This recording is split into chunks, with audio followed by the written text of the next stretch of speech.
Hello అందరికీ, ఈరోజు నేను తోటకూర పప్పు అయితే చూపించబోతున్నాను నేను ఎలా చేస్తాను అనేది.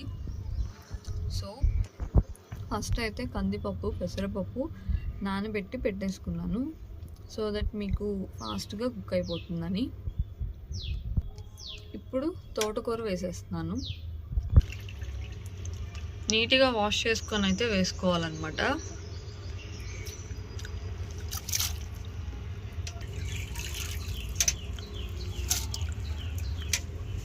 నేను ఆల్రెడీ వాష్ చేసి పెట్టేసుకున్నాను.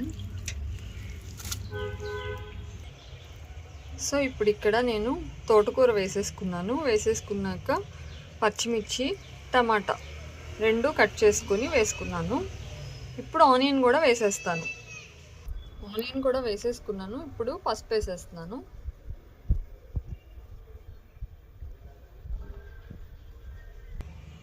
ఇప్పుడు కొంచెం చింతపండు, దాని తర్వాత కారం,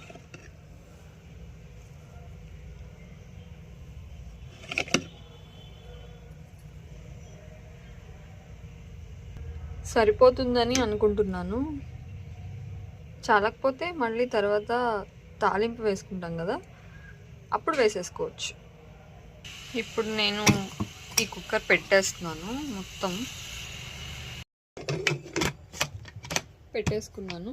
ఇప్పుడు విజిల్ పెట్టేసి పొయ్యి మీద అయితే పెట్టేస్తాను. ఇప్పుడు ఒక 5 విజిల్స్ వరకు రానిస్తే సరిపోతుంది. నేను ఇంకా విజిల్ పెడుతున్నానండి. పెట్టేసుకున్నాను. ఇప్పుడు ఇందులో ఉప్పు వేసి రుబ్బుకోవాలి నీట్గా. చూసారు కదా, ఇలా రుబ్బుకోవాలి మెత్తగా. ఇప్పుడు మనం తాలింపు పెట్టేసుకొని ఇది ఇంకో పక్క స్టవ్ మీద పెట్టేసుకొని వాటర్ యాడ్ చేసుకోవాలి. ఎందుకంటే ఇలా గట్టిగా ఉంటే బాగోదు టేస్ట్. కొంచెం వాటర్ యాడ్ చేసుకొని తాలింపు పెట్టుకుంటే టేస్ట్ చాలా బాగుంటుంది. ఇక్కడ తాలింపు పెట్టేస్తాను. ఫస్ట్ ఆయిల్ యాడ్ చేసుకుంటున్నాను. ఇప్పుడు తాలింపు దినుసులు, వెల్లుల్లిపాయలు, ఇప్పుడు ఎండుమిర్చి, కరివేపాకు లేదండి అందుకే నేను వేయట్లేదు.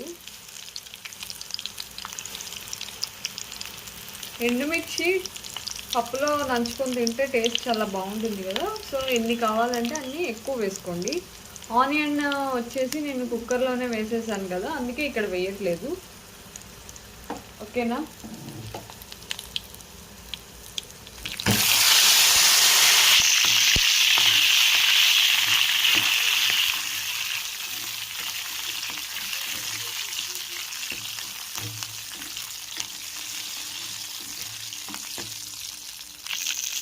ఇప్పుడు ఇదంతా పప్పులో వేసుకొని మంచిగా మిక్స్ చేసేసుకోవాలి మొత్తం కలిసేలాగా.